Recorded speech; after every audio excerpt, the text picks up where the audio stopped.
I'm sad because I don't have any legs. I'm sad because I don't have any arms or legs. I'm sad because I always have to wear this bow tie even on casual Fridays. I'm sad because I don't even know what I am. About to leave, already packing. Come with me, I'm not really asking. We'll get away to a place where we don't know. About to see the world in action, what we can be, life with no distractions. We'll get away, this is what we waited for. Take my hand, we'll make it somehow. We can't miss out. I'm done living life with the lights out. Die with my Hey, since you had turn to eat your breakfast, can I have a turn now, please? Hey, do I get a turn? It's just my oatmeal and my peanut butter toast. Can I eat it real quick and then we'll play some games? Yeah? Okay, thank you. 3 minutes? Okay. Hey, what's going on? Operation Baby Poop is underway today. I know that's a weird name, an unfortunate name for my operation, but yesterday when Lincoln tricked me with his stinky farts, I think it's a prerequisite. It's a foreshadowing of what was going to happen today. I think Lincoln, you haven't pooped in like 3 days. I think he's getting fussy because he has to poop. So Operation Baby Poop is now. I'm gonna try to get him to poop this morning. How, you ask? Well, yeah. Oh, no. Hey, if you're happy and you know it, clap your hands. If you're happy and you know it, clap your hands. If you're happy and you know it, then you make it show. If you're happy and you know it, clap your hands. It works some of the times. Oh. 3 minutes? 3 minutes. You told me. Hey. You promised me 3 minutes. No, you take that back. You promised me 3 minutes. You said. Hey, I have an idea. I have an idea. Listen, wanna hear it? Hey, wait, you can't, don't interrupt me. You gotta, just wait. Oh, no. Listen, here's what we're gonna do. After I'm done eating, we're gonna, just after I'm done eating, we're gonna take a bath. Splish splash, Link. Maybe then you'll poop. Maybe then you'll poop. Do you wanna try and poop? Yeah? Okay, give me 2 more minutes to finish my breakfast. And then we'll do splish splash.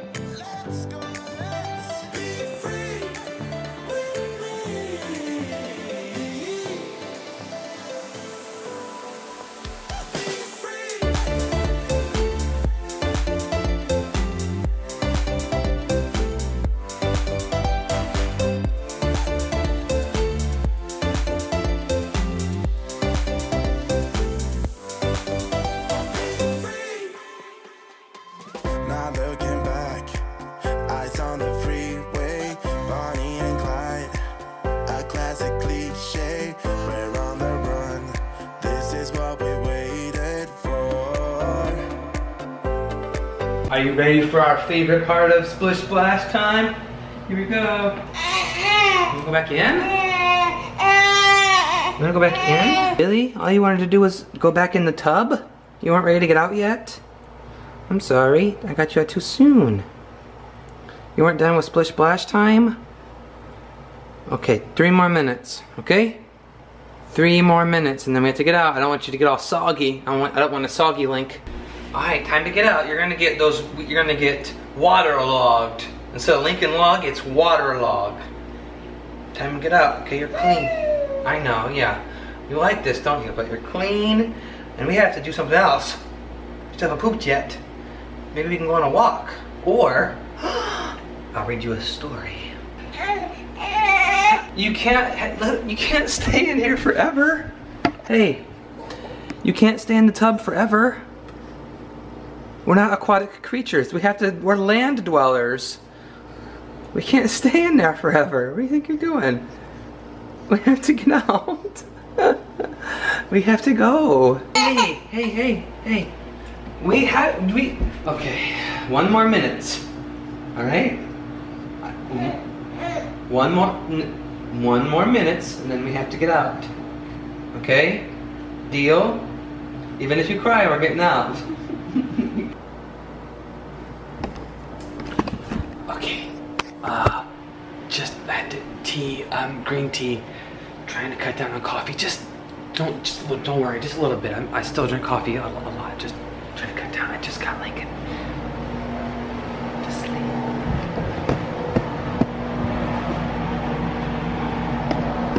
Somehow he broke out of I swallowed him like a burrito, and somehow he still broke out of it.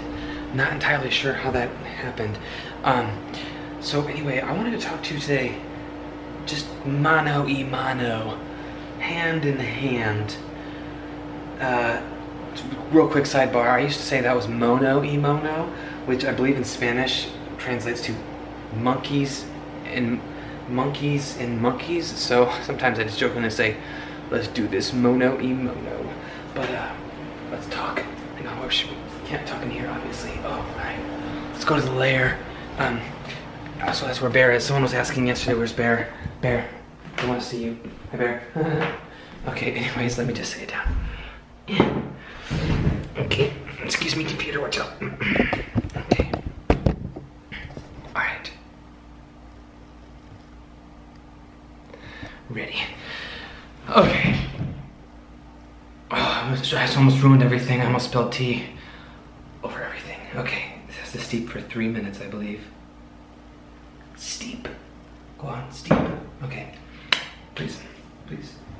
Okay, so today I want to talk about what's it like being a stay-at-home dad.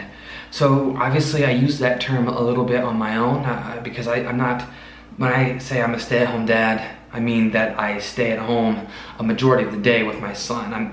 I still work. I'm the youth director, youth coordinator. I think it sounds cooler when I say youth director. It doesn't matter really, at the community center. And so I just work when that's open. So during the school year, it's open from 3 to 7 p.m. different times, and sometimes on Fridays we have this 5th quarter thing after the football games. Anyways, so I'm home most of the day with Lincoln. So when I mean stay-at-home dad, I don't mean I don't work or anything. But I wanted to talk about what is it like being a stay-at-home dad, why someone might want to do this, and just general, like, not even just like what it's like being a stay-at-home dad, but more specifically, what's it like being a dad who's around and a dad who does stuff, like gives baths and builds things and feeds and sings to and dances with, and so a dad who's super involved. When I found out that Kristen was pregnant with Lincoln, she woke me up at 4 in the morning and handed me a piece of paper with a note on it, and I read it, and it said that she was pregnant. So that note is somewhere. I don't exactly remember. I'll find it and show you one sometime. At that moment, I didn't comprehend it because it was 4 o'clock in the morning, but when I woke up after that, I was the happiest person on planet Earth. I mean, I had always wanted to be a dad, and I found out I was going to be a dad. And you know, I'm not sure if you know this, but Kristen and I, before Lincoln was born, we actually had a miscarriage. December of 2017, we actually had a miscarriage. So Lincoln is a rainbow baby. Anyways, I had a dad who was around. My dad was around all the time. My dad worked all the time as well. He worked first, second, and third shift in factories. He did all kinds of jobs when I was growing up, but he was always there. I always knew that I wanted the same for my son. I wanted to be there, and I wanted to be super involved in the raising and bringing up of my kids. And you know, I see all around me all the time the effects on kids who don't have a father in their life. I mean, how many people do you know, or how many, like, I don't know, famous people or people from history or people in your circle or whatever do you know that have serious issues because their father wasn't around, or they had a bad father or an abusive father, or a father who didn't, you know, they're always seeking their father's approval or their attention, right? And I knew always that I never wanted Lincoln to experience any of those negative things. And I love being a dad. I love staying at home with Lincoln, and we're developing this bond, this connection. I can just tell by the way he looks at me, like he loves me, he knows me, he enjoys spending time with me, and obviously I with him as well. But first, when I was gonna be a stay-at-home dad, I was really worried about what other people would think. I was worried about, you know, the social, like, the stigma of being a stay-at-home dad. Like, maybe people would think I was lazy or a weird situation that I would be the one staying at home. I was really concerned and really nervous about what other people would think. But I decided, who cares? Like, and that's kind of like the theme that I try to live my whole life by, is I don't care what other people think. And honestly, if you think about it like this, I'm gonna give you a little bit of a tip or advice. When you're walking around worried about what other people are gonna think of your new haircut or that shirt that you're wearing or the new tattoo that you got that you're unsure of or whatever, remember that everybody that's walking around, that you're passing in the grocery store or out or whatever, they're in their own head thinking about their own thing. They don't give a darn about you at all. They're not thinking about you, they don't care about you. They're going through their own things. They're worried about what someone thinks about their hat or their new glasses or that thing that their friend said yesterday or what's going on. Like, nobody cares, right? Like, so that it's almost like a fake like feeling of judgment, like people are always judging us or looking at us. The people who are doing that aren't very happy people, and they have something going on where they feel like they need to judge people or whatever. So anyways, I've chosen to live my life where I just really don't care what other people think about what I do. I know in my heart that I'm doing something that I love. I'm helping support my family. It's great. Being a stay-at-home dad, being an involved father is a great feeling. It's this tremendous sense of pride and fulfillment that I get because I feel like I'm truly doing what I'm supposed to be doing when I'm raising my son. So everything that I'm doing, when I'm cleaning out his bottles or I'm taking out the diapers, putting them in the trash outside, everything that I do is for him, and it just feels good. It feels great, actually. And like I said in my video a few videos back about finding joy, I've never been happier, and I can attribute it mostly to getting back into reading the Bible and sort of reconnecting with my spiritual side, and then also being a father. So I wanted to share this sort of with you, give you an insight on what it's like to be a stay-at-home dad, what it's like to be an involved dad, someone who takes tremendous pride and fulfillment out of being a father, and I'm very excited to see where this journey goes. Yep, Lincoln is stirring right now, so I got father duties to attend to. Lincoln did not poop yet. I'll update you tomorrow. So remember, yesterday doesn't matter. Tomorrow doesn't exist.